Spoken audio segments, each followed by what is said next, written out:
ఇది సనాతన ధర్మం ఉండే నేల ఇది.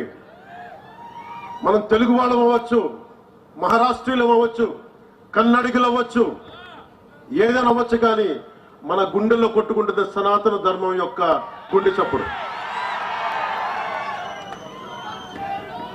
చివరిగా ప్రజల హక్కుల గురించి, వాటి శక్తి గురించి, ప్రజలకున్న అధికారం గురించి రామ్ధారి సింగ్ దినకర్ గారి మాటల్లో డేగ్లూరు ప్రజలకు చెప్పాలనుకుంటున్నాను.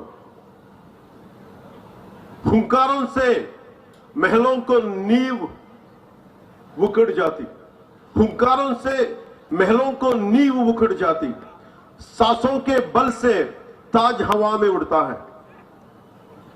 మీరు ఇంతమంది ఉన్నారు, మీరు కలిసి కట్టుగా మీరు ఒక్కసారి ఊపిరి తీస్తే ఇదేనే ఎదుర్కోగలరు. మీరు కలిసి కట్టుగా ఒక్క బలమైన నిశ్వాసం వదిలితే తలలకి పెట్టుకున్న మహారాజుల కిరీటాలు కూడా ఎగిరిపోతాయి. అదే మహారాష్ట్ర నేల చెప్పింది. जनता की रोके राह समय में ताऊ कहां, जनता की रोके राह समय में ताऊ कहां, वह जिधर चाहती काल उधर ही मुड़ता है, काल उधर ही मुड़ता है. ఇది నీకోసం నేను ఎంత ప్రయత్నం చేశానంటే, నా జీవితంలో ఎప్పుడు నేను ఏది అవ్వాలని ప్రయత్నం చేయను. నా డిప్యూటీ సీఎం, నా పొలిటికల్ లీడర్, డెస్టినీ, కాలం, ఫేట్ ఇక్కడ తీసుకొచ్చి పెట్టింది. భారతదేశం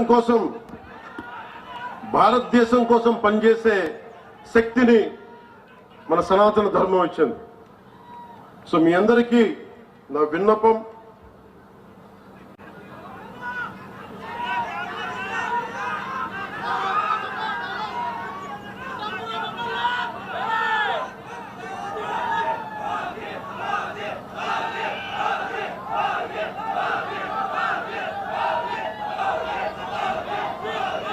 రోజు గురించి చెప్తాం.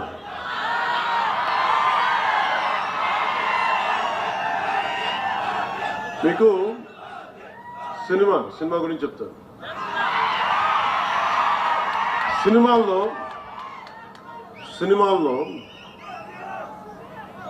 పోరాటం చేయడం, గొడవ పెట్టడం ఈజీ. నిజ జీవితంలో గొడవ పెట్టుకోవడం, ధర్మం కోసం గొడవ పెట్టుకోవడం, ధర్మం కోసం నిలబడటం చాలా కష్టం. మీరు ఈరోజు మీటింగ్కి విని వెళ్ళిపోతున్నారు.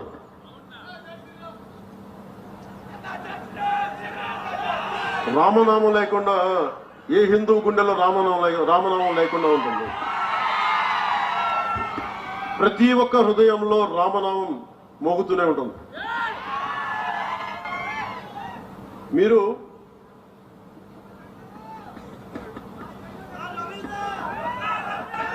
ఇందాక చెప్పిన రామ్ధారి సింగ్ దినకర్ గారిది, ఆయన చెప్పేది మనందరి శక్తి లేదనుకుంటారు. ఈ రోజున ఒక పవన్ కళ్యాణ్ కాదు, అశోక్ చవాన్ గారు కాదు, ఇక్కడున్న నాయకులు కాదు, మీరు బలంగా అనుకుంటే, ఆమ్ జన్ అంటాం కదా, మీరు సామాన్య మానవులు అనుకుంటాం. నేను సామాన్యుడిని, నేను మీలాగే వచ్చాను. నా దేశం కోసం నిలబడాలి, మన సనాతన ధర్మం కోసం నిలబడాలి, పోరాడాలి. అది ఇక్కడ తీసుకొచ్చింది. సో రామ్ధారి సింగ్ దినకర్ గారు చెప్పింది, राष्ट्रकवि कहते हैं, जनता या आम जन के हुंकारों से, उसके उग्र रूप से, आम जन की ललकार से सामान्य भवन तो क्या, बड़े बड़े मजबूत महलों की नींव भी उखड़ जाया करती है. जनता में इतनी अधिक शक्ति निहित होती है कि उसके सांसों की तेजी से राज सत्ता के मुकुट हवाओं में ఊడిగయా కడితే. మీరు నిజంగా ఒక్కసారి మీరు ఎంత నిద్రాణమైన శక్తి ఉందంటే, మీరు బయటికి వస్తే మహామహులు పెట్టుకుని ఈ దేశాన్ని విచ్ఛిన్నం చేద్దామని హైదరాబాద్ నుంచి వచ్చే 15 నిమిషాలు ఇవ్వండి, హమ్కో 15 మినిట్ దీజియే, అలాంటి వాళ్ళందరికీ కూడా వాళ్ళు హైదరాబాద్ నుంచి వచ్చి ఓల్డ్ సిటీ నుంచి వచ్చి ఇక్కడ చెప్తా ఉంటారు కథలు. ఒకసారి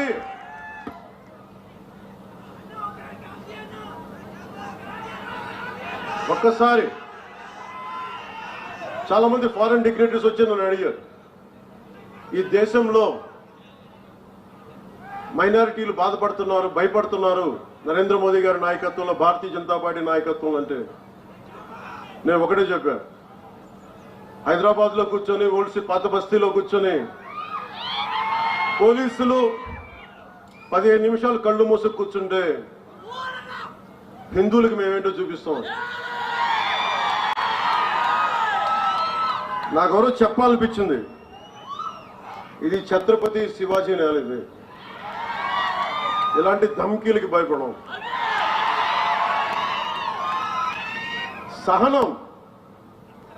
సహనం పిరికితనం కాదు, సహనం మంచితనం. కానీ మంచితనంతో గొడవ పెట్టుకోకూడదు. సో అలాంటి వాళ్ళకి మీరు కలిసికట్టుగా ఉంటే ఏదైనా సాధించవచ్చు. ఇతనీ హిమ్మత్ या ऐसा दुस्साहस समय वक्त या काल चक्र में भी नहीं है कि वो जनता का रास्ता रोक सके. అంటే మీరు అనుకుంటే మటుకు మన దారిలో ఎవరు ఏది ఆపలేరు మిమ్మల్ని. काल चक्र या समय की धारा स्वयं उस ओर मुड़ जाती है जैसी जनता चाहते. మీరు ఎలా కోరుకుంటే కాలం అలా మారిపోతే. మీరు భయపడితే సనాతన ధర్మం కోసం మీరు భయపడతారా? సనాతన ధర్మాన్ని రక్షించుకోలేరా? ఈ దేశం ఒకసారి మతపరంగా విడిపోయింది. దేశం ఇది సెక్యులర్ కంట్రీ. ఇది సనాతన ధర్మాన్ని బలహీనమైన ధర్మం కాదు, అది చాలా బలమైన ధర్మం. భరిస్తాం, ఆలోచిస్తాం, సహనంతో ఉండమని చెప్తాం. కానీ హైదరాబాద్ నుంచి వచ్చి మేము వస్తాం, చూస్తాం, చేస్తామంటే అక్కడ దాకా అవసరం లేదు. తోడనా పోడనా ఇది జరుగుతున్నాయినా.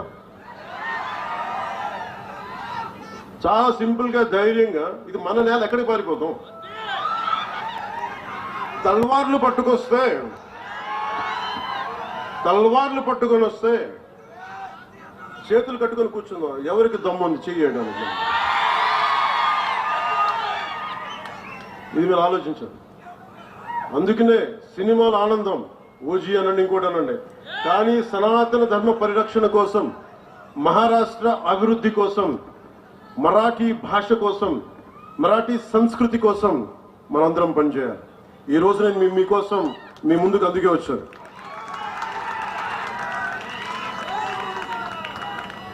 సో నాతో పాటు శ్రీ అజిత్